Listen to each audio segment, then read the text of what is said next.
Hello, I'm Michael Kondratiuk, and today I'm going to be presenting my HO topic on the Colombian conflict in South America.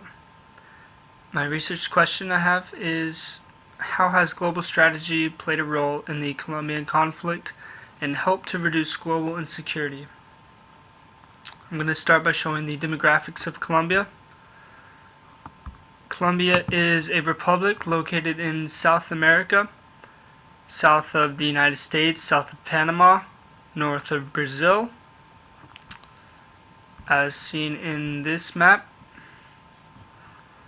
You can clearly see North America with Mexico and the United States just north of Colombia, with the Atlantic Ocean to the north also, and the Pacific Ocean to the west. And you have the Amazon rainforest to the south and to the southeast. As I said before, Colombia is a republic, and this is the flag of Colombia.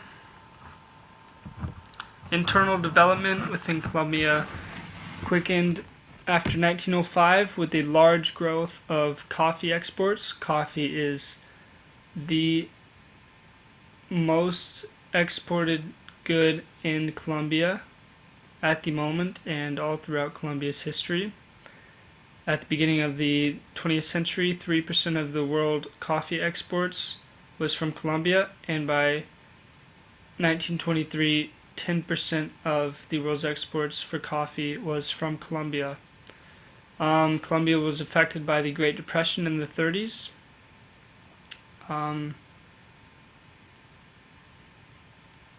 Rapid industrial development started in the late 30s. Limited availability of imports during the Great Depression, was a major factor that enabled the manufacturing to get its start within Colombia. Colombia had a liberalist era from 1930 to 1946, and this included a rise against the conservatives' use of army against labor unions in banana industry, and its lack of unity in the Conservative Party. There were a series of reforms in Colombia in this liberalist era, and these were known as the Revolution on the March. 1930 to 1946 was also known as the Lopez regime. The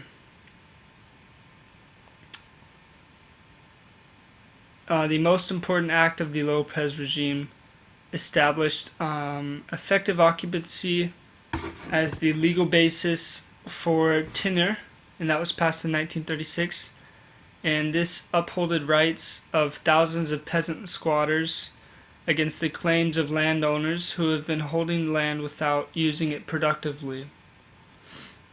As I said before, Colombia had a rapid growth in the 30s because of the Great Depression and the limited imports. But a sad part after 1946 to 1964, over 200,000 people were killed in Colombia. This was an intense political feud between liberals and conservatives, and it had little to do with any class conflict or foreign ideologies or other matters outside of Colombia. In the regime of Laureano Gomez, which is here, in his regime, 1950 to 1953, he attempted to introduce a fascist state for Colombia. It's a very conservative move by him. This caused a nationalistic uprising in Colombia. So this introduces nationalism in Colombia. It's not the first time that it's been seen, but this is a very big nationalistic move in Colombia. This led to his downfall by a military coup. It was Colombia's first one in the 20th century. He was succeeded by General Gustavo Rojas Pinilla. He assumed the presidency in 1953, and he tried to end the violence, or in Spanish is called la violencia, and this was the period 1946 to 1964. Over 200,000 Colombians lost their lives, and General Gustavo also tried to stimulate the economy.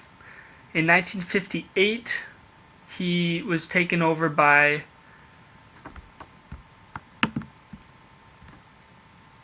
Guillermo Leon and Guillermo Leon Valencia, and he established a reform law which was brought into effect. National economic planning for future development began, and Colombia became the showcase of the Alliance for Progress, which was a U.S. attempt to further economic development in Latin America. So basically, America came in with aid, third largest aid that's given in the world is given from the U.S. to Colombia. This alliance increased Colombia's economic dependence on the U.S. 1962 economic growth had almost come to a standstill. This is whenever FARC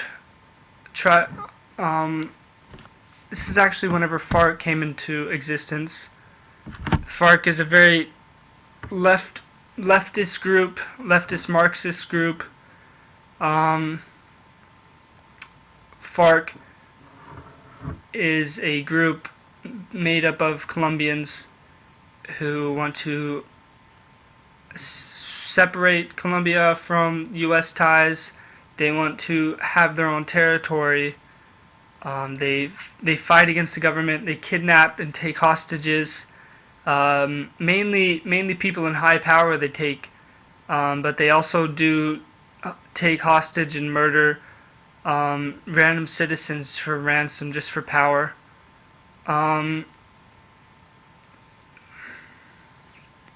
FARC is also Russian funded.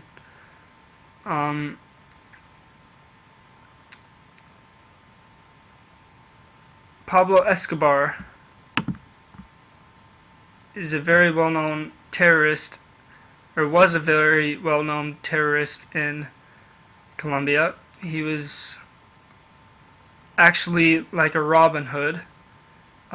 So he was actually well liked within Colombia for some people, but to others he was seen as an Osama bin Laden of today's society. There was very much violence in Escobar's period. FARC actually went on to do international kidnappings, and they threatened the U.S. and the EU. This ties into international security. In the 1980s, international security was at its highest. Pablo Escobar's he used his cocaine and his money to generate power for himself, and this caused a very, very big threat to America and to Europe, which were the two largest exporters and importers of cocaine from Colombia, and they still are today. Making the connections between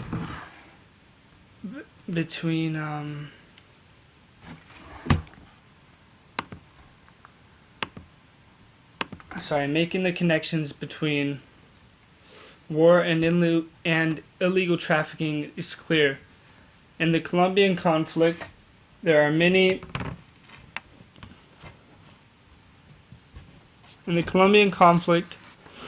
are clearly those who are benefiting from the trade in illicit drugs.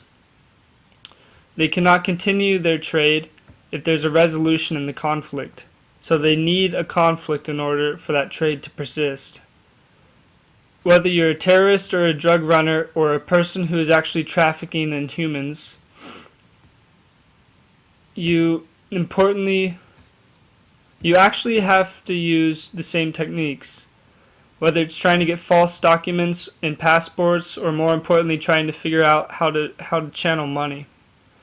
Whether you're a terrorist or a Colombian drug lord, who can provide you with these types of services?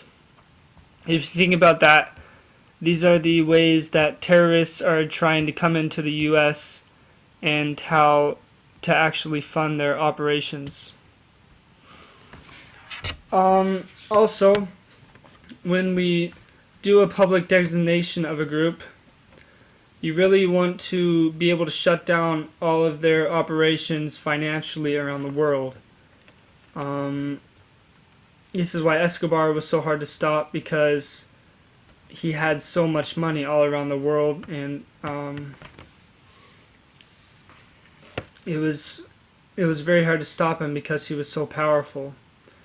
Because no state, however big or powerful like the U.S., they can't do the job by themselves. They need help of an international community. This would be the liberalist point of view.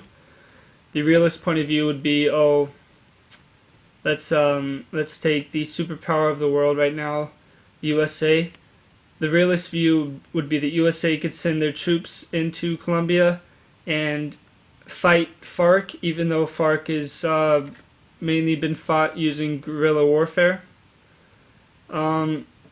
Whenever you're talking about terrorism, you have to have cooperation. This is also the liberalist view.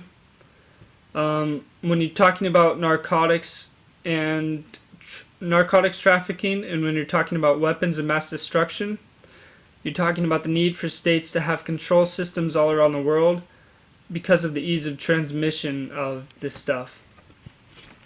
So basically, you need an international community whenever you're dealing with dealing with narcotics trafficking. Otherwise the problem is never going to get resolved.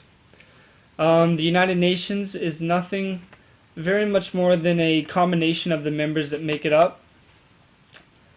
It's no good to those of us who like and clamor for multilateral system improvement to say that what we've got is the best of all possible worlds, because really it isn't. So this is my resolution that I propose for the Colombian conflict, and thank you for watching.